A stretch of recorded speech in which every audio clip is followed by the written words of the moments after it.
Il crée, il vibre, il raconte. Confidence d'artiste, en direct du Festival Off sur Speed Radio.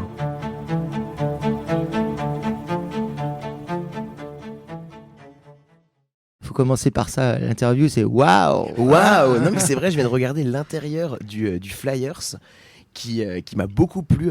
On est avec la compagnie. Comment vous allez? On va très bien dans ce deuxième jour de Festival d'Avignon. Ça va encore bien, oui. Exactement. J'espère que ça va durer. Et il faut. C'est vrai que là, c'est le début du marathon, donc il faut pas trop se fatiguer rapidement.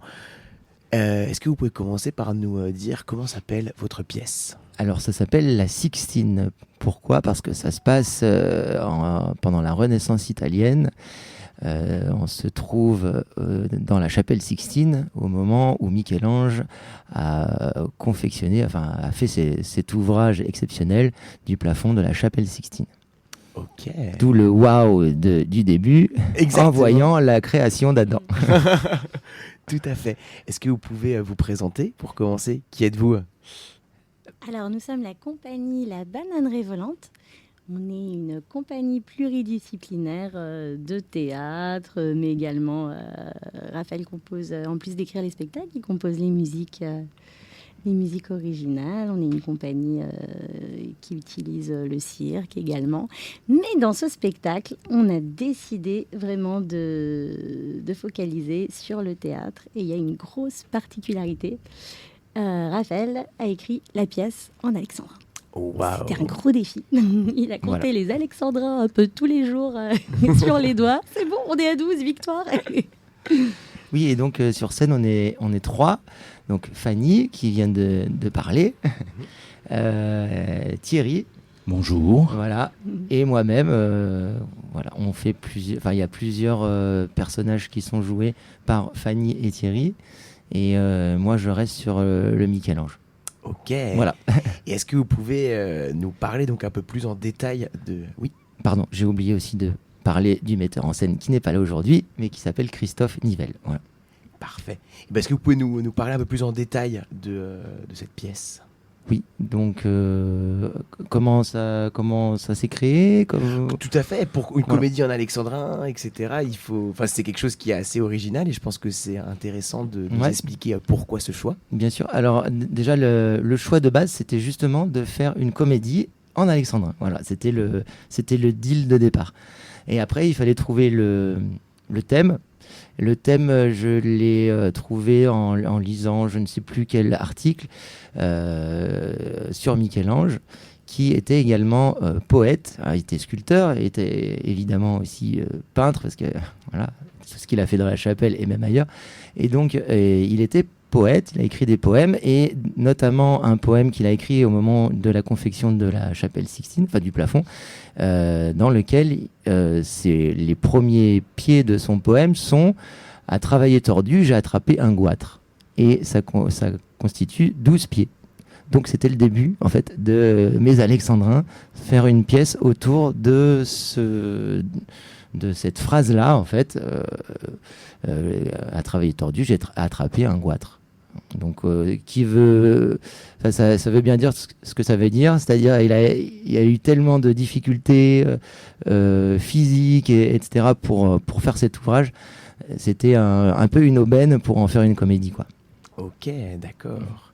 Et donc quel rôle est-ce que tu joues dans cette... Comme je disais tout à l'heure, je me suis pris le rôle de Michel-Ange. Le rôle du râleur. Voilà. Mais comme j'aime bien râler, et comme c'est un personnage qui est... En fait, on connaît Michel-Ange sans vraiment le connaître. Moi, dans mon imaginaire, Michel-Ange, ça représentait la beauté, et avec un nom pareil aussi, c'était waouh, c'est smooth, c'est beau et tout. Alors que pas du tout, en fait, il était pas très beau, et en plus c'était un gros râleur, quoi. Et ça aussi, c'était parfait pour une comédie. Un des sous-titres qu'on avait imaginé, c'était travailler couché, râler debout. Je trouvais que ça allait bien avec la pièce. Excellent. Voilà. Et donc, je me suis pris le rôle du râleur. Ok. Et toi, quel rôle as-tu? Moi, je suis Léonard de Vinci, génie. Bravo. Et sur la fin, je me transforme en guide pour faire visiter la chapelle au public, et je reçois un visiteur un peu particulier qui va d'une certaine façon perturber la visite. Ok. Voilà. Et c'est pas trop dur de jouer Leonardo de Vinci? Alors c'est assez dur déjà parce que il a beaucoup de cheveux, il a une grande barbe et qu'il fait très chaud. Il a dû se faire pousser la barbe. Je confirme. Après, non, c'est un vrai plaisir, ouais, vraiment, parce que c'était visiblement quand même un personnage un peu fantasque qui aimait bien faire la fête et essayer de reproduire cette mentalité, enfin cette idée de la fête, de la joie et bon, sur la fin de sa vie, il était quand même assez tranquille, quoi. Non, c'est un vrai plaisir. Ouais, je prends beaucoup de plaisir à jouer ce personnage. Oui, il y a de la folie en fait dans Léonard de Vinci. Mais d'ailleurs, il y a de la folie dans Léonard et dans la pièce. Dans la pièce en général. Oui. Une pièce assez déjantée, on peut le dire. Hein. C'est en alexandrin, mais c'est aussi déjanté. Ouais. Oui, c'est ça. Le vrai défi, c'est trop bien. Oui, voilà, c'était ça. C'était le défi d'amener l'alexandrin un peu moderne, justement pour que le public d'aujourd'hui essaye de renouer avec ce type de langage-là, qui est, enfin pour moi, qui est très beau. Oui. Mais par contre, ça peut être très très difficile. Par exemple, si on lit ou si on essaye de jouer du Corneille, du Racine, c'est magnifique. Hein. Je ne me compare pas du tout ni à l'un ni à l'autre, mais des fois c'est un peu difficile d'accès. Alors que là, je pense que c'est quand même beaucoup plus simple d'accès. Oui, c'est très moderne. Oui. Okay. Rendre abordable et amusant les alexandrins, c'était le défi pour que ça plaise aussi aux jeunes. Et toi? Et d'ailleurs, moi j'interprète plusieurs personnages, notamment le petit jeune apprenti de Michel-Ange, qui fait pas mal de bêtises d'ailleurs. C'est traité un peu en commedia dell'arte rapidement. Un peu, on pourrait y voir c'est une sorte de Sganarelle. Et puis après, j'interprète un personnage terrible à qui tout réussit, Raphaël.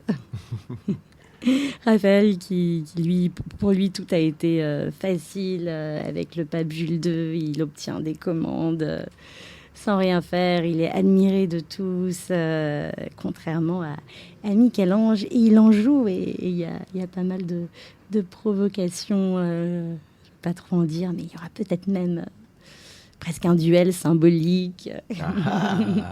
Mais c'est vrai qu'il y avait une vraie rivalité entre les trois personnages et on retrouve cette rivalité dans la pièce. Oui. Ok. Lui, avec Léonard, qui vient aussi chercher plein d'informations. Et Fanny joue aussi un troisième rôle. Elle a trois rôles dans la pièce. Elle a le rôle du visiteur de la fin, justement. Et je dis bien le visiteur. Encore un rôle perturbateur. Ok. Et donc c'est une création, c'est bien ça? C'est ça, oui. Et comment ça s'est passé alors? Ça a été le processus de création? À peu près 6 mois d'écriture.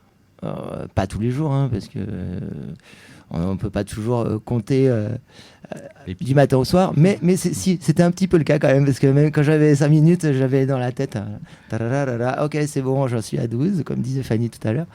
Voilà, donc à peu près 6 mois d'écriture. Et ensuite, on a fait les lectures avec Christophe.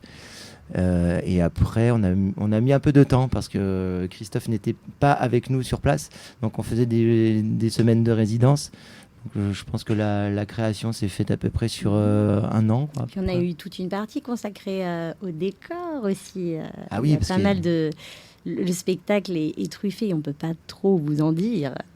Mais oui, il y a des effets aussi par rapport au décor. On a vraiment eu envie de recréer l'atelier de Michel-Ange.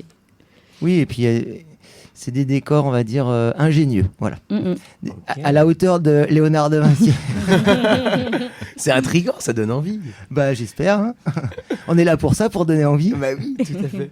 Et si jamais, justement, c'est la question qui tue, qu'est-ce que vous pourriez dire à quelqu'un pour lui donner envie de venir vous voir? Qu'est-ce qui vous différencie?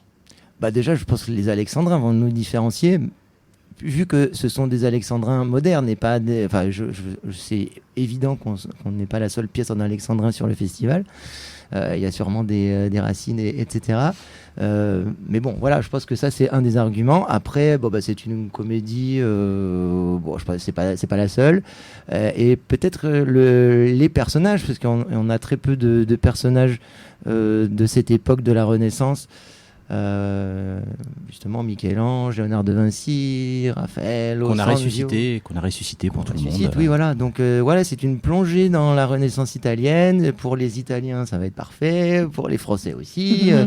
Pour les amateurs d'art plastique également. Enfin, voilà. Et j'aimerais dire qu'il y a un quatrième personnage qui n'est pas sur scène, mais dont on parle. C'est la chapelle Sixtine elle-même, puisqu'on essaye vraiment de reproduire le sentiment qu'on peut avoir quand on visite cet endroit qui est absolument majestueux. Et c'est vrai qu'à chaque fois que je discute avec des gens dans la rue et qu'il y en a qui sont allés sur la chapelle, on retrouve vraiment ce côté waouh que tu as eu au début quand on y est, quand on est vraiment sur place. Voilà. Ouais, et donc c'est vraiment un personnage de la pièce, même s'il n'est pas là. Enfin, il est là. Voilà. Et il est dans le flyer. Il est magnifique. Et on surfe vraiment entre théâtre plus classique, burlesque et contemporain. Donc on peut plaire à plusieurs personnes sans problème. On peut venir en famille, chacun avec c'est ses familial. goûts, selon qu'on aime plus l'humour, qu'on ait plutôt envie d'apprendre des petites anecdotes autour des Michel-Ange, la chapelle Sixtine, la Renaissance. Et où est-ce qu'on vous voit jouer et quand ? Alors, le théâtre Le Cadencia, c'est sur la place Pi. Plein centre, donc c'est très facile à trouver. Il y a les halles à côté, donc vous faites les courses aux halles, après vous venez nous voir. Et on joue à 15h45, sauf les mercredis. Voilà, tous les jours. Donc venez tous les jours. Voilà. Nous, en tout cas, on sera là tous les jours. Oui, j'espère. Sauf le mercredi. Oui, sauf les mercredis, tout à fait. Est-ce que vous avez quelque chose à rajouter sur... On souhaite beaucoup de courage à Michel-Ange tout de même. D'où le sous-titre, enfin c'est pas vraiment un sous-titre, mais d'où l'affiche Forza Michelangelo. Tout à fait. Voilà. Et d'ailleurs pour les amateurs d'Italie et les Italiens, on a quelques petits mots italiens à l'intérieur, des petites musiques italiennes au début pour accueillir le public. Quelques petites couleurs aussi, voilà. Un drapeau. Ok. Et des origines italiennes dans le groupe ou... L'auteur. Tout s'explique. Voilà. Oui. Ah oui, c'était aussi une des raisons pour lesquelles j'ai voulu écrire sur ce personnage-là. Ok. Où ça d'Italie ? Dans le sud-sud, au-dessus de Reggio Calabria. Okay. Un petit village qui s'appelle Cardetto. D'accord. Ouais. Et puis on adore tout le théâtre italien, que ce soit ou dans la comédie, Commedia dell'arte, c'est un univers extraordinaire et on avait envie de le défendre. Fanny a d'ailleurs joué une pièce de Carlo Goldoni, voilà. La Locandiera. Ok. Et on pourrait aussi, on a déjà parlé de vous, mais quel est votre parcours un peu, peut-être ça peut être intéressant pour les gens de savoir qu'est-ce que vous avez fait avant d'arriver là. Et ben moi je suis comédienne et artiste de cirque. Ok. Depuis combien de temps ? Une quinzaine d'années. Okay. Depuis toujours. Je suis né comme ça. Non, j'ai commencé à 7-8 ans. Je ne sais pas faire grand-chose d'autre alors. Mais c'est très bien, c'est très important. Heureusement qu'il y a des artistes. Ok. Voilà, moi ça fait plus de 20 ans que je fais du théâtre, même si c'est pas mon métier. Moi je suis développeur informatique, mais... c'est très pratique pour le site de la compagnie, merci. Et pour les logiciels de régie extraordinaires qu'ils nous concoctent. Voilà, et le théâtre a depuis très très longtemps été une passion, et voilà, j'adore ça, et c'est la première fois que je viens sur Avignon, et c'est quand même une expérience intéressante. Compliquée, chaude, mais intéressante, ouais, vraiment. Ok. Et moi, j'ai fait une école de théâtre à Montpellier, ça s'appelle la Compagnie Maritime. Et après, de fil en aiguille, j'ai joué dans une pièce, puis une autre, et pour ensuite me dire, tiens, j'aimerais bien écrire aussi des pièces, parce que c'est intéressant, comme ça je peux me donner des rôles, notamment celui-là. et voilà. Ok, d'accord. Et je conclurai avec le Festival d'Avignon, donc vous êtes déjà venu, vous connaissez un peu Oui. Ok, trop bien. Thierry, c'est la première fois, comme il disait. Fanny, c'est... Oui, peut-être la 6e édition. Mm-hmm. Et moi, c'est la 9e, je crois, avec différentes pièces, parfois même des régies. Ok, trop bien. Ouais, donc le rythme, on le connaît. On le connaît, mais quand même, chaque année, il faut s'y refaire, quoi. Il y a quand même une petite, je sais pas, 2-3 jours de réadaptation, et après, c'est bon, c'est lancé, mais il faut quand même se remettre dans le rythme. Ouais, il faut trouver le rythme. Ouais. Est-ce qu'on peut rappeler aux auditeurs où est-ce qu'on peut vous voir jouer et quand?